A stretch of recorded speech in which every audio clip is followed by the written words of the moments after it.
Hey, good morning. It's Tuesday, March 23rd. Again, thanks so much for being here today. It's great to have you along. This morning, I want to talk, the focus, everyday thought is about friendships and how can we build friendships and recognize friendships that are trustworthy. And that's a pretty big deal because I think if you look back over the course of your life, whether you're a young child, a teenager, young adult, older, whatever, we can look back and some of our greatest hurts come from friendships that have not gone the way that we wanted them to. Unexpected turns. And this spills over into relationships of marriage or getting ready for marriage or quote unquote romantic relationships where we put the trust in people to do more than they can possibly do. And part of that is because we don't have a clear vision for what a friend is. And one of the most valuable things, whether you're married or not married, whether you want to have someone you can trust or not someone you can trust, is to be able to understand what is it that makes a true friend.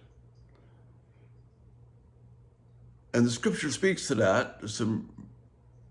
All through that, Jesus describes himself as the friend. He's the ultimate friend. But Proverbs gives us some just amazing insight to what makes a friendship. Again, it's all throughout the Proverbs, but I'm going to look specifically this morning at chapter 27, verses 5 and 6. And here's one translation. Better is open rebuke than hidden love. Wounds from a friend can be trusted, but an enemy multiplies kisses. Bruce Waltke's translation of this makes it a little bit clearer. Open rebuke is better than concealed love. The wounds of a friend are faithful, but the kisses of an enemy are too excessive. You see, friendship here is based upon commitment to truth. A friendship is based upon being more committed to God than you are to the other person. And we get that mixed up. We want a friendship to have that person be more committed to us than to anyone, including God. That's a recipe for brokenness and hurt, and sometimes lifetime of hurt. We look at friendship as someone who will tell me what I want to hear. And the little phrase there, the catchphrase, is someone who will accept me no matter what. Or I matter to them more than anything else.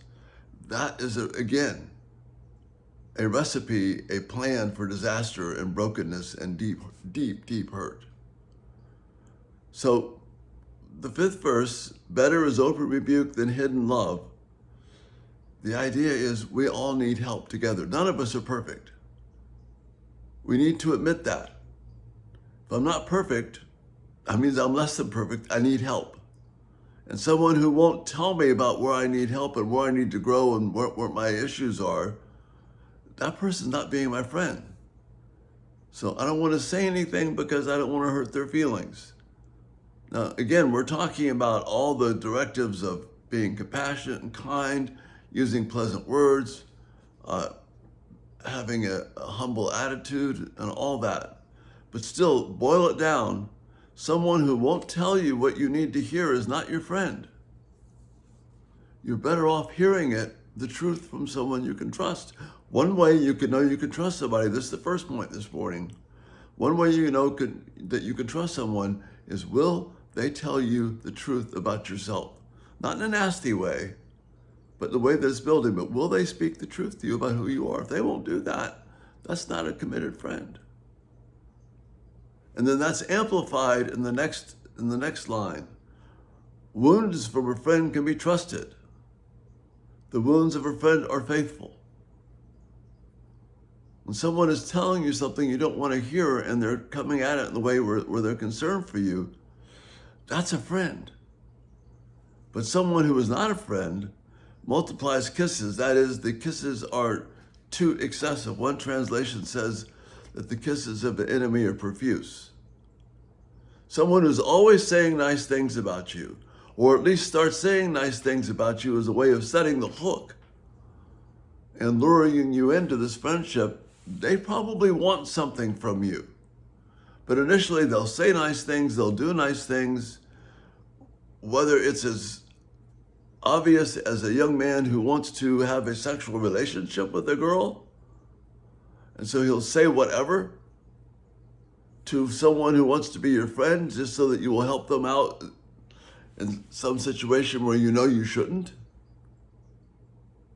Someone who is overflowing with kisses of friendship and undying devotion and all that, the red flags need to be up as a warning.